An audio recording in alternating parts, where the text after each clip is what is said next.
Now here I will talk about the pathophysiology. Already, I don't know, maybe you have already studied this epilepsy in pathophysiology, but I'll take a just brief of it, just to brush up, so you can just remember the previous chapters regarding this. Okay,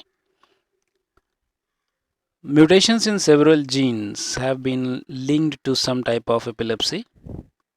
Several genes that code for protein subunits of voltage gated and ligand gated ion channels have been associated with forms of generalized epilepsy and infantile seizure syndrome. So, one thing is pretty clear to you here, that mutations in the several genes, okay, and usually with genes that code for protein subunits of voltage gated and ligand gated ion channel. This is a very important point here. Which proteins?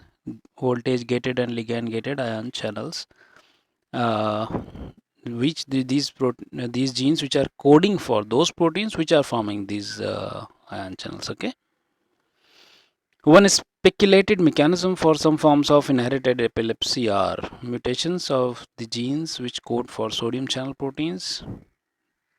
Again, here the sodium channel proteins. These defective sodium channel stay open for too long, thus making the neuron hyperexcitable. Understood? Might be you know very well the neurohumoral transmission, so you can understand very well if the sodium channel opens for a long time, what will happen? A long excitement for the neurons. Glutamate. Now, one more neurotransmitter which is responsible for this, glutamate, an excitatory neurotransmitter, may thereby be released from these neurons in large amount, which may be binding with nearby glutamatergic neurons, triggers excessive calcium release in the postsynaptic cells. So previously you have seen genes mutated which are coding for the proteins which are involved in sodium channel. So like that sodium channel get disturbed here. Another thing is happening because of glutamate, the calcium release is also changing. So both are causing this, and giving you the excitatory postsynaptic potential, EPSP, an excessive amount, and like that neurons get highly uh, activated. Such excessive calcium release can be neurotoxic to the affected cell. The hippocampus, which contains a large volume of just such glutamatergic neurons, you remember this part of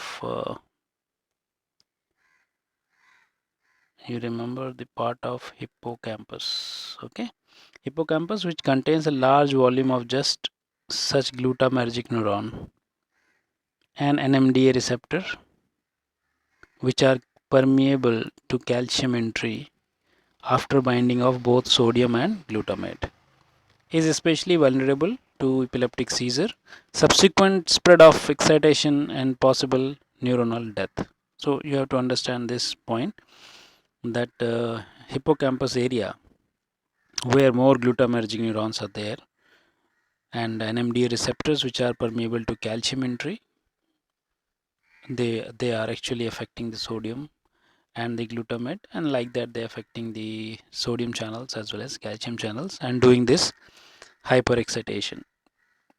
Another possible mechanism involves mutations leading to ineffective GABA. You know what GABA does? In the previous lectures we have discussed about. GABA is an inhibitory neurotransmitter which inhibited or suppresses the brain activity. But here what happens? Some mutation happened, because of that GABA is becoming ineffective. So GABA is not able to. This is a very important mechanism. GABA is not able to decrease the firing, or maybe suppressing the brain.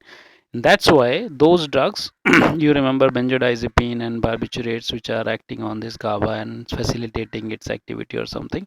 So these drugs again will become effective in the treatment of the epilepsy as well. You will see in the classification. Epilepsy related mutations in some non-ion channel genes have also been identified. it doesn't mean the mutation only happens for those genes which are in coding for the ion channel proteins, but there are some other they're coding for some other proteins, those also get affected. Other cause of epilepsy are brain lesions, where there is a scar tissue or another abnormal mass of tissue in an area of the brain. So what happens? Maybe because of certain injuries, there may be some lesions have been found, maybe because of some infection also, right? So some lesions have been formed. These lesions are affecting that particular part of the brain. So these are also the reasons of epilepsy behind. So you have seen the various reasons of the epilepsy. First, you have seen the mutations of the voltage gated ion channels. Here's the mutation in the sodium channel proteins. Here glutamate is playing the role and calcium channel is playing the role, right? And here you see the GABA's ineffectiveness, also the brain lesion. So like that, things are causing the epilepsy.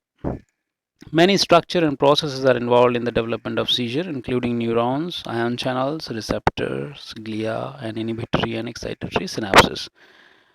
So you can say these all things are structures which are taking part in the development of the epilepsy.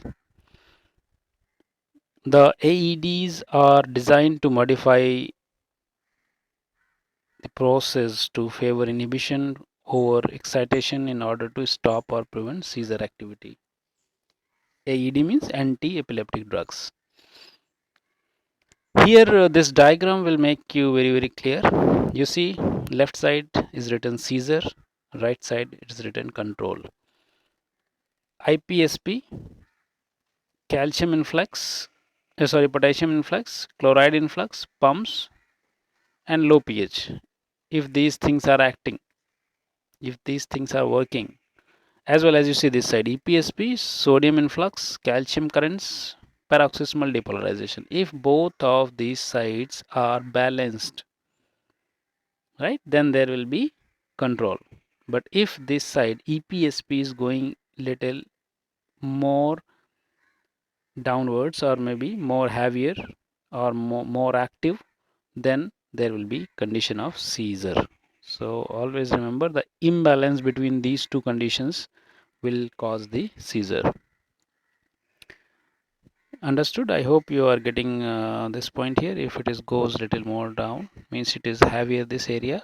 If this is heavier or this is more active, then definitely there will be seizure.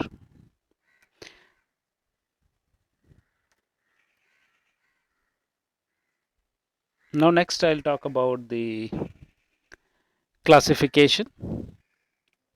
Very important classification of anti-epileptic drugs. Barbiturates already you have seen previously. Phenobarbital is an example. Deoxybarbiturate, primidone, hedentoin, phenytoin, phosphenytoin. Immunostilbene, carbamazepine, very important drug, carbamazepine, and oxycarbazepine. Some commas are missing, just you add it. Succinimide, ethosuximide, aliphatic carboxylic acid, valproic acid, very important drug, valproic acid. This is also called as sodium valproate. Duvalprox, benzodiazepine, clonazepam, diazepam, lorazepam, clobazepam, phenyltrazine, lamotrigine, again important drugs, lamotrigine, cyclic GABA analogs, gabapentin, very important, a very much used drug, gabapentin. Newer drugs, vigabatrin, topiramate, tigabayne, zonisamide, and levetiracetam, very important drugs. We'll start with the first class of drug, that is called hydantoins. Very important drug, most used drug, phenytoin. You might have seen whenever you are studying about the drug interaction of any class of drug, most of the time you will find phenytoin there, because phenytoin has a very narrow therapeutic index. That's why it is very prone to, if any drug changes its metabolism or ADME, it may cause toxicities. Phenytoin is effective against all type of partial and tonic-clonic seizures, but not absence seizure. We'll see what is the effect on CNS. Phenytoin exerts anti-seizure activity without causing general depression in the CNS, so it's a good thing. It gives the phenytoin gives the anti-seizure activity, but it is not providing the generalized depression of the CNS. So other activities of the CNS will be keep on happening in the right manner. In toxic doses, it may produce excitatory signs and at lethal level a type of rigidity. The most significant effect of phenytoin is its ability to modify the pattern of maximal electroshock seizure. It means it is the best drug to be tested by inducing maximal electroshock seizure in the lab. So we do. The characteristic tonic phase can be abolished completely. The characteristic tonic phase. So this drug is removing that tonic phase completely, but the residual clonic seizure may be exaggerated and prolonged. So what will happen? But some clonic seizures will be remain there and they may be exaggerated and little prolonged. The seizure modifying action is observed with the many other anti-seizure drugs that are effective against generalized tonic-clonic seizure. So means this kind of effect you can find with other drugs also.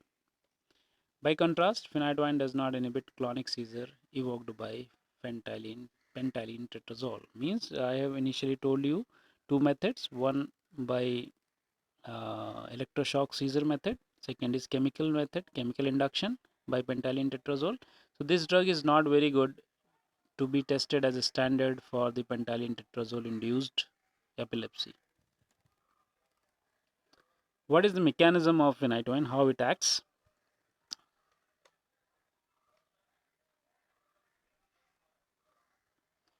Phenytoin limits the repetitive firing of action potentials. Means that's what the job all drugs has to do. They have to reduce the firing of the action potentials of the neurons. This effect is mediated by a slowing of the rate of recovery of voltage activated sodium channel from inactivation. So what is happening? Slowing of the rate of recovery of voltage activated sodium channel from inactivation.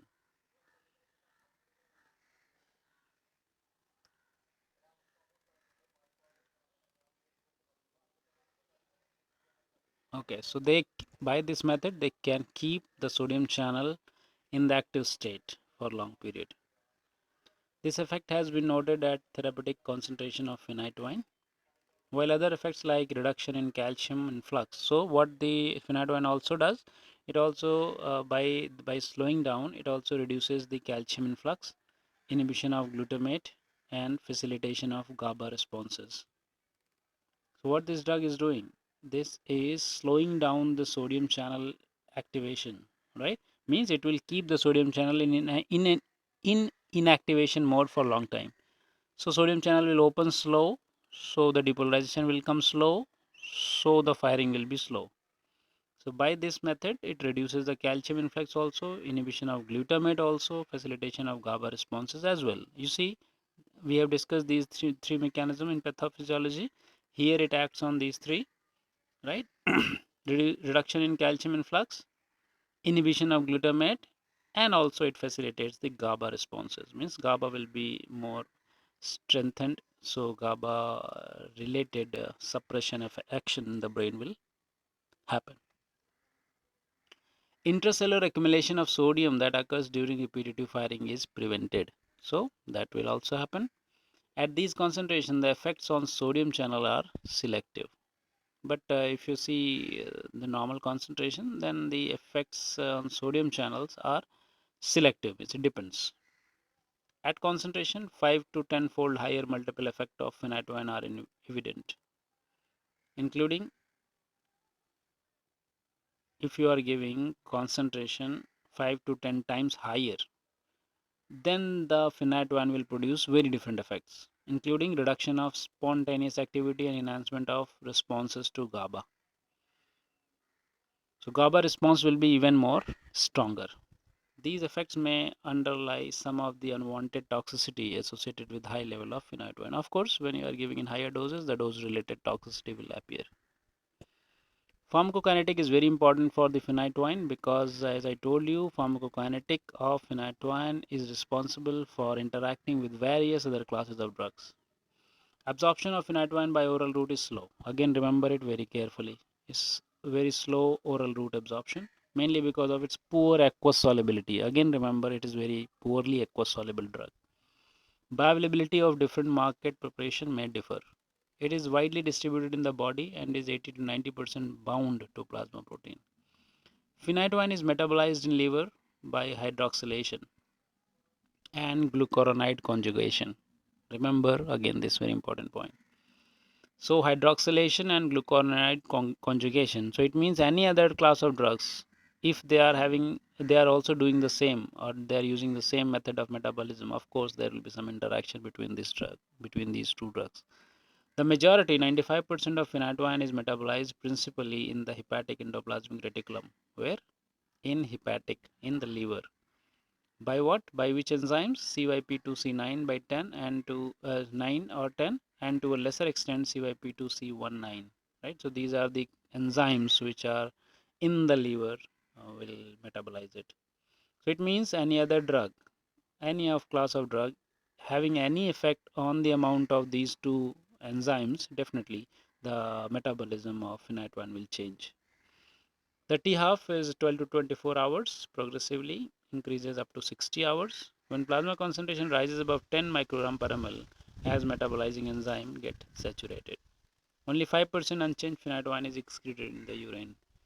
ADR, usually because of the prolonged use, if you are giving the phenytoin for a long time or you are giving in higher doses, then these kind of adverse effects are observed. Because this drug is a narrow therapeutic range, so if any higher dose will definitely cause certain kind of ADR. First is gum hypertrophy. This is the commonest one, 20% incidence, more in younger patients, and is due to overgrowth of gingival collagen fibers. This can be minimized by maintaining oral hygiene. Second is hirsutism, coarsening of facial features, troublesome in young girls. Acne can also be caused.